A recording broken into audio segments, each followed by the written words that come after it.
Hello and welcome to the Game Podcast. My name is Mike Marinas. I'm your host here at the Game SA Podcast. Today, very, very lucky to have on the line Dr. Tanusha Ramdin. How are you doing? I'm good, thanks. And you, Mike? Thank you for the invitation. It's only a pleasure. Always lovely to chat to you. Now, Doc Ramdin comes from Charlotte Makeke Hospital. She is involved with neonatology. And tonight we're going to talk about infections, because of course we have a huge raging one going on at the moment with this COVID-19. What is your take on what's happening with COVID at the moment, Doc? So there's lots of panic and chaos happening. At the moment, I'm quarantined myself because I've just got back from one of the EU countries. Wow. And I'm self-isolating for 14 days. And it's more to protect, it's not to protect myself, but more so to protect other people, and especially our elderly population, because they are high risk for getting severe infection, and 3.5% of them are at risk of dying. So I wouldn't want to put anybody at risk. So that's why the president has taken such drastic measures to prohibit further entry into the country from high-risk countries, as well as, trying to limit movement. Not only in public places, but in general, Yeah. So it's just trying to contain the virus at the moment. Majority of people will get mild disease, and that's around more than half, so about 56% of the population will get mild disease. About 10% might get more severe disease, but that's more your immunocompromised, especially your elderly, and people that has various underlying cancer conditions or on immunosuppressive drugs or autoimmune diseases. Those are the people that are actually at high risk and should take extra precaution, staying away from the public at the moment. Yeah, these people with the comorbidities, it's quite something. I don't think. Even just talking with my folks, this is something that's unprecedented, just in the world. Absolutely. It's the first of the kind. Well, definitely in my generation, Yeah. The last I heard of a pandemic like this was probably the plague or something. Sure. Something to this kind of level. Yeah. It's intense, and I think seeing that we're on the Game Podcast, one of the things we're definitely going to focus on here tonight is we're going to talk about the effect of mental health that something like this has. So one of the things I'd really like to start off with is just talking about what kind of effect does this kind of infection have on a family unit? So I'm going to start with probably the common stresses for parents, and it's worrying about your child becoming sick. It's also this guilt related to your child if they become sick, and it doesn't only disrupt the child sort of daily activities, but the entire family unit gets disrupted. And then the parent itself has to balance the demands of work, attending if the child is admitted into hospital, subsequent medical appointments for checkups. They also, if one child is one thing, looking after that child, but many families have more than one child, so paying attention to one child that has the infection, limits their time with other children. Mothers they tend to be more protective, so they feel they're spending less time with their partner. Sure. There's less interaction, recreational and social activities. Your own parents' own mental health becomes affected. And a family, if we're talking about coronavirus, they become isolated because now, they self-isolate an entire family. So they are limited with interacting with other family members as well as the community.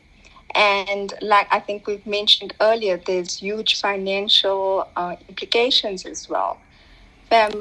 Your financial and health concerns for your other family members now Sure. within your immediate family. Sure. I mean, there's a whole host of people that, and it's wonderful that people get to work remotely. And I do think it's a wonderful kind of almost a push for all of us to, first of all, increase our hygiene, and second of all, realize that we can actually work from home, which actually opens up things for a lot of disabled people as well. You know, people that can't move around as easily, that they can actually work for companies just as well as everybody else. But there is the disease, and then there's the dis-ease of people who are going to become horribly financially strapped by these kind of things. No, absolutely. I mean, myself, it's not personal experience. I'm sitting at home, but sitting at home, and I'm still able to do a lot. I've been doing lots of work. I've been developing protocols, working on this new coronavirus guidelines for neonates. So there's lots of opportunity for finding a place when you can't go out, you know. So although you're limited, there is still a chance to do other stuff at home. Yeah, I think absolutely. And one of the things we've been looking at doing is I was speaking with a couple of colleagues and looking at, you know, you got now people that are in isolation and trying via the channel of social media just to keep up with them, just to be able to give as much value as we can to these people. You know, we can't be there with them, but it's always to try and, as you say, find your place. Exactly, it's to try and still keep your place in society as part of the support structure. Absolutely. So I think it's very again, from personal experience, people just phoning you, checking up on you, doing WhatsApp, face calls, your Skype calls. So you don't feel so isolated, you know. But in saying that, also it can be very daunting, because now you're sitting here and you're listening to all the media. The media can be very rough, you know. I've had to move my Facebook app to the back of my phone. I can't anymore. I can't. I'll go mad because the one thing says, oh, we're looking at this thing as a possible cure. Then the next guy says, well, you know, I worked on the rotavirus vaccine and that took 25 years. And then the next person says it's a complete disaster. And then the other one says, no, it's just this. So it's this cognitive dissonance that I think people have to go through is massive. So you have to surf out the real information or the proper and true information versus the fake or the hype. The hype, yeah, exactly. Yeah. So you need to filter. You need to absolutely try and filter the information you're getting in is the proper information versus all the nonsense at the moment. Yeah. Because it will make you crazy. I mean, I was listening to, I forget the guy's name now. He was on 702 Today. One of the docs that's really involved, and he was saying, you know, look, we have this 150 cases currently, but no one's on a ventilator as yet. You know, those 150 people are relatively doing quite well. So it's you know, you listen to that and you kind of go, oh, okay, you know, and then you read something else. Exactly. You get to actually have another half an hour where you go, oh, it's almost like things are back to normal again, you know, and then it starts up again with looking at other media stuff. So I can just give you some perspective. Please. So I mean, we've had no deaths thus far in South Africa. And we have identified 6 children, and all of them has had mild symptoms. So somehow in children, they have some immune response that's a bit protective versus your, teenagers or adult population. So children are relatively being spared at the moment. And again, to put a little bit more perspective into it, more people has died from the influenza versus the coronavirus. Yeah. So this also, I think there's a lot of panic at the moment. It is real. The panic, I don't say it is, I mean, you need to try and hand hygiene. If you are sick, try and avoid going out and spreading it. But the reality is that more people has died from severe influenza infection, HIV, TB versus your coronavirus. Very interesting. It's also interesting to see what different directions the different countries take. Like with the UK looking to try and burn through, you know. So I think, like for instance, what some of the EU countries, like for instance, I was in Athens at the moment, and as soon as they got feedback that there was 3 people that came back tested positive for the COVID-19 virus, they started shutting down schools, closing shops, coffee shops and stuff, because they felt that Italy was a bit slow in responding when it started, and then they had a full-blown outbreak. Yeah. And the same for Spain. So I think that was the stand for some some EU countries being a bit more drastic and took a quicker response versus I think they're worried about the escalating cases and deaths in Italy and Spain at the moment. Yeah. Yeah, I agree. It's very interesting though that I think there's going to be a whole other population which is almost going to be taken out on the financial side. You know, it's amazing because you just think of taking that much of the economy and bringing it down. But then again, if you do it quickly, like, you know, I'm not obviously a massive Trump fan, but he's got this V idea where it gets very bad very fast, and then the uptake is very fast as well. Yeah, but for some reason the dollar is still strong. Well, killing us, eh? Yeah, it's we are dying out there. The rand is sitting at, I think, at 18 rand or something to the dollar. There. Oh, it's crazy.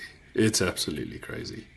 Okay, I tell you what. Let's have a chat quickly about trying to protect our children's mental health in this kind of scenario. You know, the parents are really stressed out. What kind of steps can we take to make sure that our kids move through this without getting too scathed? Okay, so my field is more babies, but I've looked at this extensively, and I mean, it's just to identify. I think the biggest worry is when a child is dealing with some medical stress. It becomes they develop this abnormal thoughts, feelings, and behaviors. And it's a parent needs to actually decide what is normal and when is it time to seek professional help. And children has there's some differences with the typical coping mechanisms, and then there's extreme coping mechanisms, or not coping mechanisms, but behaviors that actually it's time you need to consult a medical profession. I think few of the early signs is when you need to decide whether your child is like sad, and is sad because they've been diagnosed with a new infection and they're undergoing treatment and they've been hospitalized, which is all normal, but they still connect with family and friends, and they're joyful and they have hope, versus a depressed child, that's irritable, tearful, withdrawn and isolated, and they just lost interest in doing their daily activities. And then you also need to look out for signs where a child is obviously very anxious and they're unable to do, like if they have to undergo a chest x-ray, and they don't want to do it despite you trying to reassure them and calm them. They're having sleeping problems, they're having nightmares, they're behaving inappropriately, they're very restless. Those are all probably early signs that the child is very anxious. And besides depression and anxiety, you also have to look out for, at the moment the schools are closed and then unable. So, if they were attending school, if there's big changes in grades or suddenly avoiding school or refusing to go to school, if they become withdrawn from their friends, if there's in the home environment, if there's increased arguing with family members or they become withdrawn, as well as around the actual medical scenario, is the fear of where there's if they might supposed to be taking medication and there's just like they refuse to take the medication. You need to start worrying, something is definitely going on. And maybe a pediatric psychologist to intervene. They have a completely different perspective in dealing with the mental sort of issues around a child when they're sick. So not only acutely sick, but chronically sick as well, and chronically illness. So an infection normally, the period is a couple of weeks. They'll be sick. They receive their treatment. They get better, and they back to normal. Versus a more chronic condition, and this is where you might get a child having all these symptoms and appropriate if they're having anxiety, depression, early warning signs about their school grades, becoming withdrawn and not interacting with the family or friends. I think it's worth getting a psychologist to step in and assist. If the parent is doing anything wrong, but sometimes a child needs to see things from a different perspective or get what they're feeling to a different person. Yeah, I get you. There's so much involved with it. Eh? There's so many different factors involved there, and so many different things that you actually have to look out for to make sure that these young people are actually doing okay through a stress like this. I think we easily forget about their feelings or thought process. To just want them to get their treatment, have their procedures, and get better. Yeah. But especially in older children, they have all their own thoughts and feelings going on in their head all the time. Yeah. So I think sometimes you have to get a professional to deal with these sort of behavior problems.